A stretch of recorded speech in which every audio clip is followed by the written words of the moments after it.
آج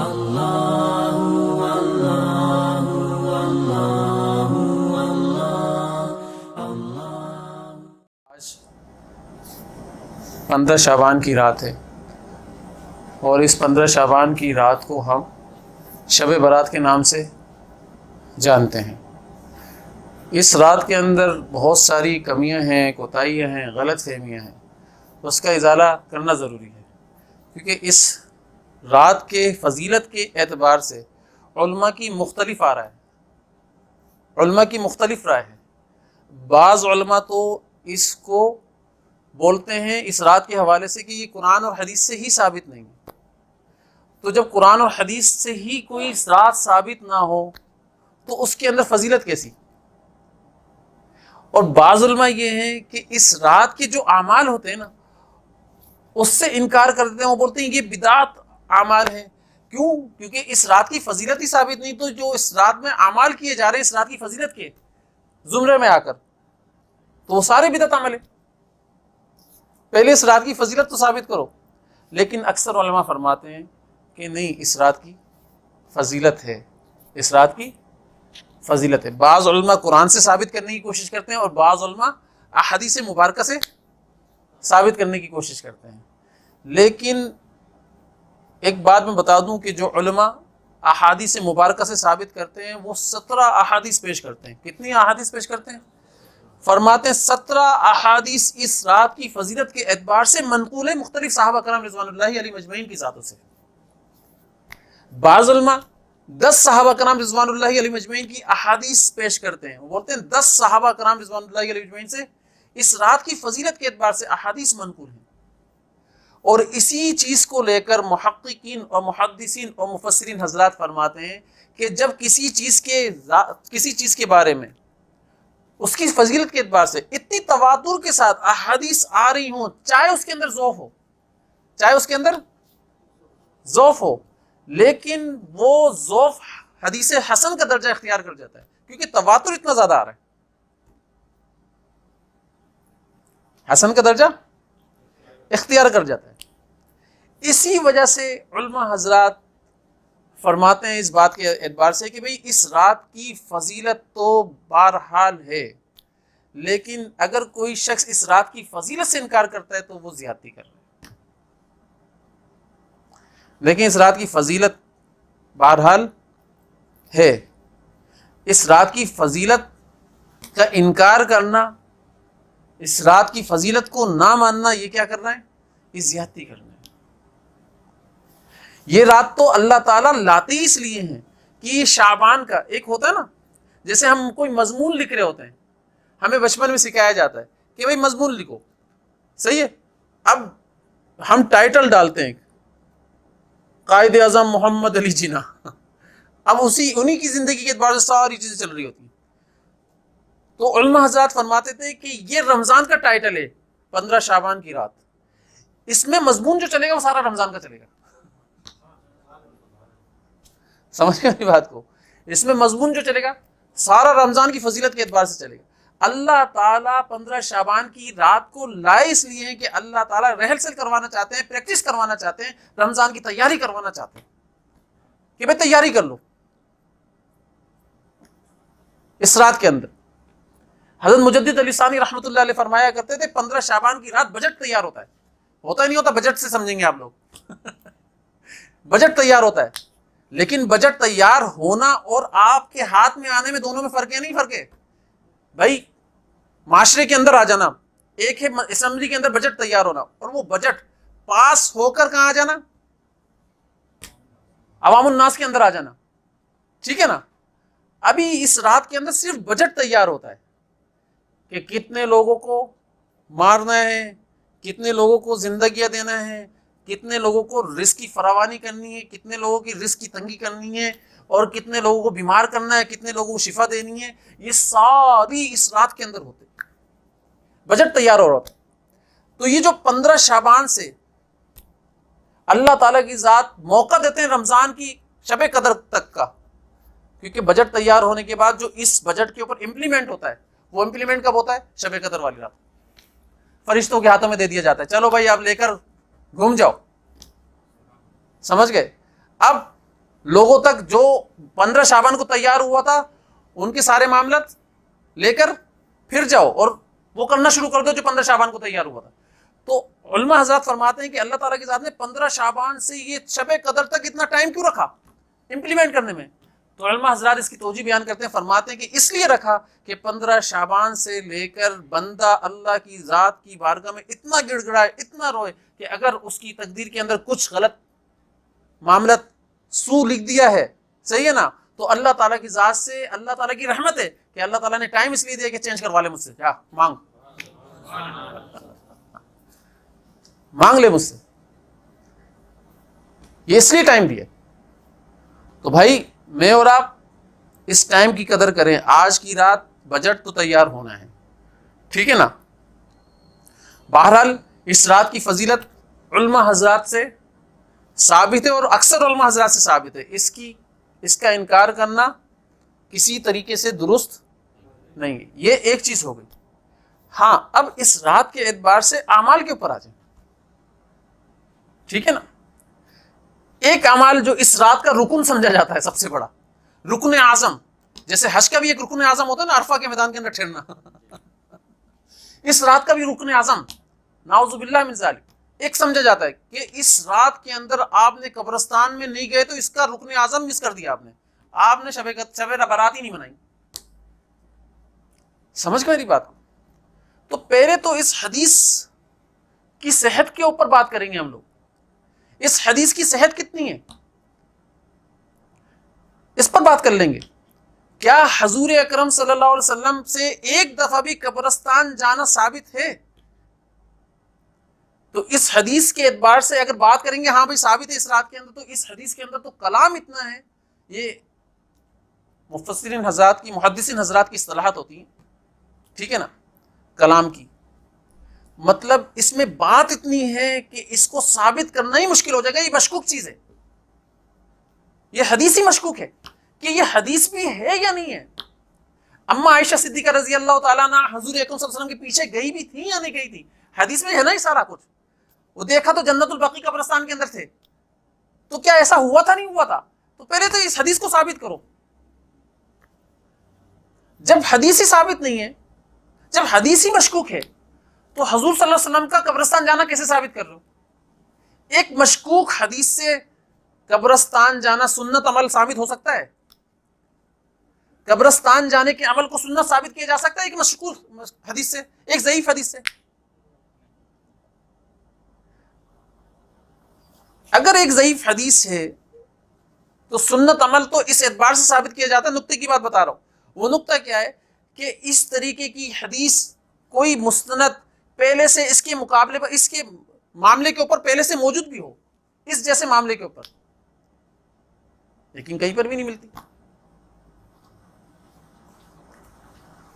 بات سمجھ میں آ رہی ہے؟ یہ ضعیف حدیث ہے تو کوئی اس جیسے معاملے کے اوپر پہلے سے کوئی دوسری حدیث بھی تو موجود ہو. نہیں موجود تو پھر اس حدیث سے آپ، جو مشکوک حدیث ہے، جو ضعیف حدیث ہے، اس حدیث سے آپ قبرستان جانے کے عمل کو سنت عمل کیسے ثابت کر سکتے ہو؟ بتاؤ نا، جواب دو. نہیں ثابت کیا جا سکتا نا.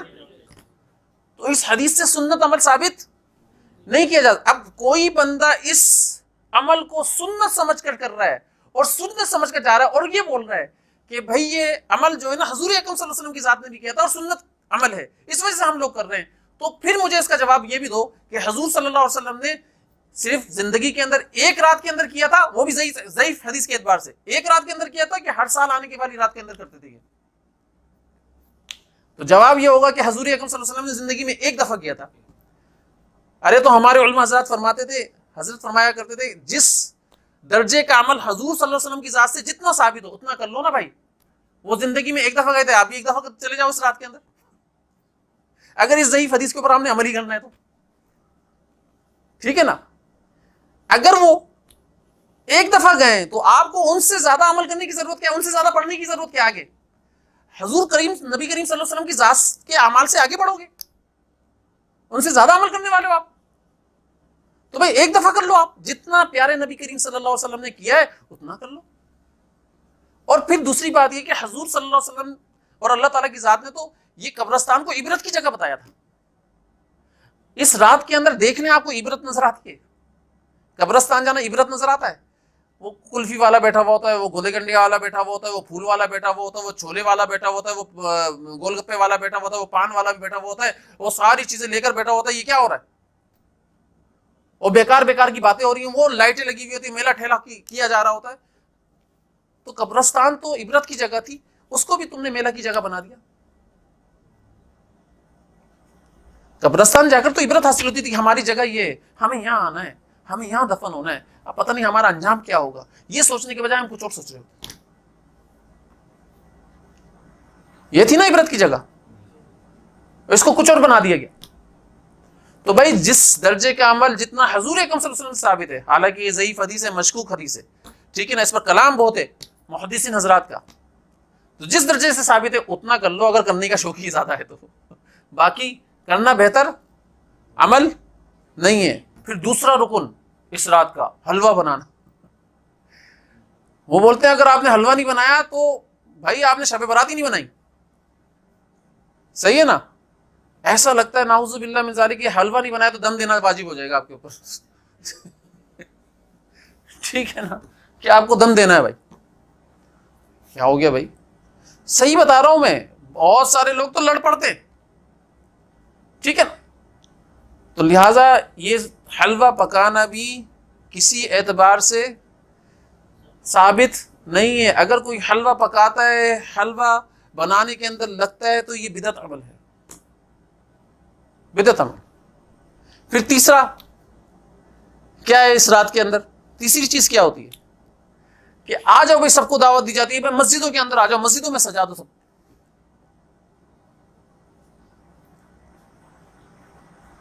مسجدوں کے اندر سجاوٹ ہو جاتی ہے, مسجدوں کے اندر رونقیں ہو جاتی ہیں, اور مسجدوں کے اندر اعمال سجا دیے. پورے سال ایسا نہیں ہوتا جتنا جو شب برات کے اندر ہوتا ہے, پورے سال نہیں ہوتا. حالانکہ نبی کریم صلی اللہ علیہ وسلم نے فرمایا بھائی نفل چیز کا اہتمام کرنا ہے تو کیسے کرنا ہے؟ انفرادی طور پر کرو. اجتماعی شکل میں تو آپ فرض نماز پڑھ لی ہے آپ نے جماعت کے ساتھ, ٹھیک ہے. اب رات کو انفرادی شکل میں میرے پاس آ جاؤ جماعت کے اندر. اللہ تعالیٰ فرما رہے ہیں دیکھ بھائی تو ابھی آیا ہے لیکن سب تیرے ساتھ ہیں, میں تجھ سے اکیلے میں ملاقات کرنا چاہتا ہوں. اب میں اس صورت سے انکار کر کے بولوں 4-5 لوگوں کو 10-15 لوگوں کو جمع کر کے آ جاؤ بھائی مجھے اللہ نے بلایا ہے, تو یہ اللہ کے بلانے کی میں کیا کر رہا ہوں؟ بیعت بھی کر رہا ہوں نہیں کر رہا. اللہ نے مجھے اکیلے تنہائی میں بلایا تھا اور میں بول رہا ہوں سب آ جاؤ میرے ساتھ, سب چلو, تو یہ بیعت بھی کرنے والا عمل ہے یا نہیں ہے؟ ارے نفل نماز پڑھنی ہے تو آپ نفل نماز اکیلے میں تنہائی میں پڑھو, اللہ سے اکیلے میں بات کرو. اللہ آپ سے اکیلے میں ملاقات کرنا چاہتے ہیں, اکیلے میں بولنا چاہتے ہیں کہ بھائی جو تم مجھ سے اکیلے میں تنہائی میں بات کرنا چاہتا ہے کر لے. اجتماعی شکل میں تو شاید ہو سکتا ہے شرمائے. تو میں اور آپ کیا بول رہے ہیں؟ نہیں اے اللہ میں تو اجتماعی شکل میں بات کروں گا. اجتماعی شکل میں ہوتا کچھ نہیں ہے, آپس میں ایک دوسرے کے ساتھ لگے ہوئے ہوتے ہیں, اللہ تعالیٰ کی ذات کے ساتھ کوئی نہیں لگتا. بات سمجھ میں آ رہی ہے؟ جیسے صلاۃ و تسبیح کی نماز ہے, لوگ بولتے ہیں باجماعت پڑھ لیتے. بھائی ایک تو صلاۃ و تسبیح کی نماز باجماعت ثابت تو کرو پہلے, ٹھیک ہے نا. جو چیز اللہ کی نبی کریم صلی اللہ علیہ وسلم نے انفرادی طور پر بتائی آپ اس کو جماعت کے ساتھ پڑھنے کی کوشش کر رہے ہو, تو بھائی کیوں پڑھنے کی کوشش کر رہے ہو؟ ان کا عمل کر لو نا جو انہوں نے بتایا. اگر آپ نے صلاۃ و تسبیح کی نماز پڑھنی ہے تو اکیلے انفرادی طور پر پڑھ لو, اس میں زیادہ فائدہ ہوگا یا آپ کا بنایا ہوا عمل کے اندر زیادہ فائدہ ہوگا؟ ہمارے حضرت فرمایا کرتے تھے اللہ تعالیٰ کی ذات کو گنتی نہیں چاہیے, اللہ تعالیٰ کی ذات کو اعمال میں وزن چاہیے, اور اعمال میں وزن سنت سے پیدا ہوتا ہے. اعمال کے اندر وزن سنت سے پیدا ہوتا ہے. اگر کوئی بندہ گننا شروع کر دے بھائی میں نے 300 دفعہ یہ کر لیا تھا, میں نے 20 رکعت نفل پڑھ لی, میں نے 200 درود شریف پڑھ لی, میں نے 1000 دفعہ یہ کر لیا تھا, ارے اعمال کی گنتی نہیں چاہیے اللہ تعالیٰ کی ذات کو, اعمال کا وزن چاہیے, اور اعمال کے اندر وزن سنت سے پیدا ہوتا ہے. سنت کے اندر آ کر آپ 5 سیکنڈ جاگ لو, صرف 5 سیکنڈ بول رہا ہوں, پوری رات جاگنا جو بغیر سنت کی جاگے ہو آپ, یہ 5 سیکنڈ تک نہیں پہنچ سکتے. جو سنت کے اعتبار سے آپ جاگے اور 5 سیکنڈ میں جو عمل کر لیا آپ نے, پوری رات جو بغیر سنت کی جاگے اور اس میں خوب دھڑا دھڑ عمل کرتے رہے, سب کچھ کرا آپ نے, لیکن ان 5 سیکنڈ کو چھو نہیں سکتے جو آپ نے سنت میں جا کر عمل کر دیے. تو سمجھنے کی ضرورت ہے اعمال کون سے کرنے ہیں اس رات کے اندر.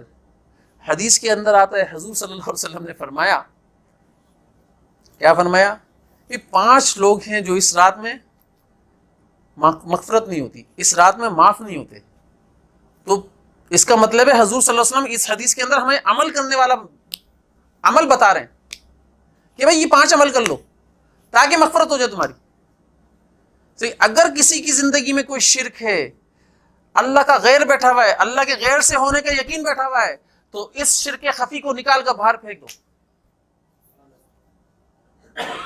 مشرک کی مغفرت نہیں ہوگی, تو لہذا تمام شرکیات سے اللہ تعالیٰ کی ذات سے توبہ کر لو, استغفار کر لو, اے اللہ تو سب شرکیات سے پاک ہے, میرے دل کے اندر سے بھی ساری شرکیات کو نکال دے, چاہے مخفی ہو چاہے ظاہر ہو, ہر قسم کی شرکیات کو نکال کر باہر پھینک دے. میں مشرک نہیں مرنا چاہتا, نہ میں مشرک رہنا چاہتا ہوں. تو اللہ سے ہونے کا یقین پیدا کرو دل کے اندر, اسباب سے ہونے کے یقین کو دل کے اندر سے نکال کر باہر پھینک دو, اللہ کے غیر کے یقین کو دل سے اٹھا کر باہر پھینک دو, تو آپ شرکیات سے بچ جاؤ گے. سمجھ گئے, نکالو باہر. ٹھیک, یہ ایک پہلی چیز ہے. پھر مشاہین, دوسرا کون؟ مشاہین, اس کی مغفرت نہیں ہوتی. مشاہین کس کو کہتے ہیں؟ جس کے دل کے اندر کسی کی ذات کے اعتبار سے کینہ ہو, بغض ہو, عداوت ہو, حسد ہو, جلن ہو, اس کو مشاہین کہتے ہیں. اگر کسی کی ذات کے اعتبار سے کوئی کمی موجود ہے, دل کے اندر کوئی کینہ موجود ہے, دل کے اندر کوئی بغض موجود ہے, دل کے اندر کوئی عداوت موجود ہے, اللہ کے واسطے اس کینہ, بغض, عداوت کو نکال کر باہر پھینک دو, ورنہ مغفرت نہیں ہوگی. یہ عمل کرنے کا بتا رہا ہوں نا, آج کی رات کا عمل ہے یہ. لوگ عمل پوچھتے ہیں کہ عمل بتائیے, تو میں عمل بتا رہا ہوں. یہ نبی کریم صلی اللہ علیہ وسلم نے بتایا بھائی عمل, یہ کسی اور نے تھوڑی بتایا. آج کی رات کا عمل ہے, ٹھیک ہے نا. پہلا شرک نہیں کرنا, دوسرا مشاہین, کیا ہے؟ مشاہین, اور تیسرا اسبال الازار, یہ تیسرا عمل ہے. کیا مطلب ہے اس کا؟ کہ اپنے پائنچوں کو ٹخنوں سے نیچے نہیں کرنا, اس کی بھی مغفرت نہیں ہوتی جس کا پائنچا ٹخنوں سے نیچے ہو. یہ اتنا خطرناک عمل ہے, سمجھ گئے میری بات کو؟ جس کا پائنچا ٹخنوں سے نیچے ہو, اس کی مغفرت اس رات کو نہیں ہوتی ہے. جس کا پیٹ کا معاملہ تھوڑا سا اونچا ہے اور آٹومیٹکلی جان بوجھ کر نہیں, خود بخود اس کی شلوار نیچے چلی جاتی ہے, یہ عذر ہے اس کے ساتھ, تو وہ اس سے معذور ہے. ٹھیک ہے نا, وہ اس سے معذور ہے. لیکن جب بھی وہ نیچے جائے وہ فوراً اوپر کر لے. حضرت ابوبکر صدیق رضی اللہ تعالیٰ عنہ کا ازار نہ نیچے چلا جایا کرتا تھا کیونکہ پیٹ تھوڑا سا نکلا ہوا تھا, تو حضور صلی اللہ علیہ وسلم نے ان کو معذور قرار دیا تھا. لیکن اس کے باوجود بھی حضرت ابوبکر صدیق رضی اللہ تعالیٰ بار بار اوپر کرتے رہتے تھے, بار بار اوپر کرتے رہتے. حضرت عمر بن خطاب رضی اللہ تو شہید ہو رہے ہیں, شہید ہو رہے ہیں, اپنے نوکر کو دیکھا, خادم کو دیکھا کہ بھئی اس کا ازار نیچے ہوا ہے, ٹخنوں سے نیچے, ایک دم اس شدید زخم کے اندر, شہید ہونے جا رہے ہیں اس زخم کے اندر, طبیعت خراب ہے زبردست قسم کی, ایک دم اٹھ کر بیٹھ گئے اور بیٹھ کر بولے کہ یہ تیرا ازار کیسے نیچے ہو گیا, اس کو اوپر کر. اس وقت بھی اللہ تعالیٰ کے نبی کریم صلی اللہ علیہ وسلم کی سنت کے اوپر عمل کروانے کا شوق اور جذبہ ایسا تھا. ہم لوگوں کا جذبہ کہاں ختم ہو گیا کہ میرے نبی کریم صلی اللہ علیہ وسلم کا جو عمل ہے, جو سنت ہے, وہ ختم نہ ہو, میرے سامنے ختم ہو رہی ہے, میرے سامنے ایسا ہو رہا ہے, فوراً صحیح کروائے. دیکھیں اس وقت بھی کیسا معاملہ چل رہا تھا. ٹھیک ہے, یہ اسبال الازار ہے, تو کسی کا ازار ٹخنوں سے نیچے نہیں ہونا چاہیے. اور چوتھا کیا ہے؟ عقوق الوالدین, والدین کا نافرمان, اس کی مغفرت نہیں. والدین کا نافرمان, ہم والدین کی نافرمانی کی ڈیفینیشن جو ہے نا وہ غلط کر بیٹھتے ہیں. ایک ہوتا ہے اللہ کا نافرمان, ایک ہوتا ہے والدین کا نافرمان. اگر والدین حقوق اللہ کے اندر آ رہے ہیں, اللہ کے حقوق کو پورا کرنے نہیں دے رہے, بندہ اس وقت والدین کی نافرمانی کرتا ہے تو بالکل ٹھیک عمل ہے, بالکل ٹھیک عمل ہے. یہ والدین کا نافرمان نہیں کہلائے گا. صحیح نا؟ والدین خامہ خواہی میں اللہ کے راستے سے اور اللہ والے اعمال کرنے سے کیوں روک رہے؟ اگر روکیں تو اس وقت اللہ کی فرما برداری ضروری ہے اور والدین کی نافرمانی ضروری ہے. تو لہٰذا والدین کا نافرمان وہ ہے کہ جب والدین کے حقوق میں حق تلفی کر رہا ہوں، بار بار ان کو دکھ دے رہا ہوں، ان کو تکلیف پہنچا رہا ہوں. آنکھ کہتے ہیں آنکھ ریزہ ریزہ کرنے کو، کہ بار بار ان کے دل کے ٹکڑے کر دیتا ہوں، چاہے وہ اپنے الفاظوں کے ذریعے سے کر دیتا ہوں، چاہے وہ اپنے عمل کے ذریعے سے کر دیتا ہوں.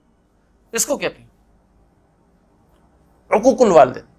اس کی بھی مغفرت نہیں ہوگی. اگر کسی نے اپنے والدین کو ستایا ہوا ہے، خدا کے واسطے اگر کوئی والدہ ہے والد نہیں ہے، یا والدہ انتقال فرما گئی والد ہیں، تو خدا کے واسطے، یا دونوں موجود ہیں، تو خدا کے واسطے اپنے ان سے معافی مانگ لے زندہ ہیں تو، اور ان کی نافرمانی نہ کرے، ان کی فرما برداری میں وقت گزارے، ورنہ اس کی مغفرت نہیں ہوگی. یہ کرنے والے اعمال ہیں یا نہیں ہیں؟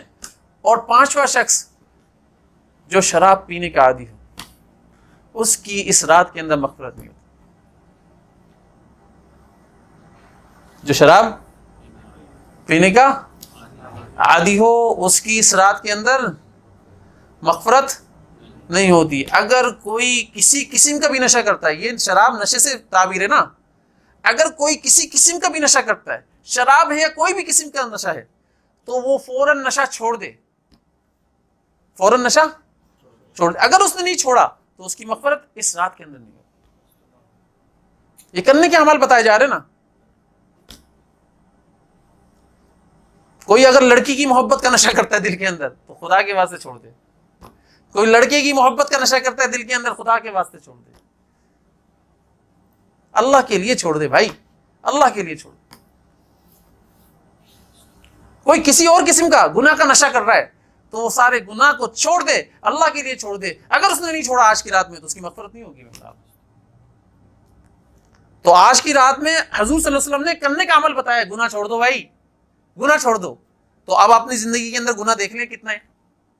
تو یہ کرنے کے عمل نہیں ہے. لوگ پوچھتے ہیں خاص وظیفہ بتائیں آج کی رات کا. کیسے خاص وظیفہ بتائیں؟ یہ خاص وظیفہ نہیں ہے. ارے جس گناہ کی نحوست کی بنا کے اوپر آپ کے اوپر مالی اعتبار سے تنگی آئی ہے، جسمانی اعتبار سے تنگی آئی ہیں، آپ کے سارے اعمال نحوست والے ہو گئے، تو اللہ کے نبی کریم صلی اللہ علیہ وسلم اس رات کے اندر اس گناہ کو چھوڑنے کی دعوت دے رہے ہیں مجھے اور آپ کو. تو میں اور آپ اگر اس دعوت کے اوپر لبیک کہتے تو نبی کریم صلی اللہ علیہ وسلم کی دعوت کے اوپر لبیک کہنا ہوا نہیں ہوا؟ تو اس پر عمل کر لو بھائی. یہ سب سے بڑا عمل ہے آج کا. اور اللہ تعالیٰ کی ذات سے عافیت مانگتے رہو، درگزر کرنا مانگتے رہو کہ اللہ میں تو گنہگار ہوں، مجھ سے درگزر فرما دیجیے، ہمیں عافیت نصیب فرما دیجیے، معافت نصیب فرما دیجیے.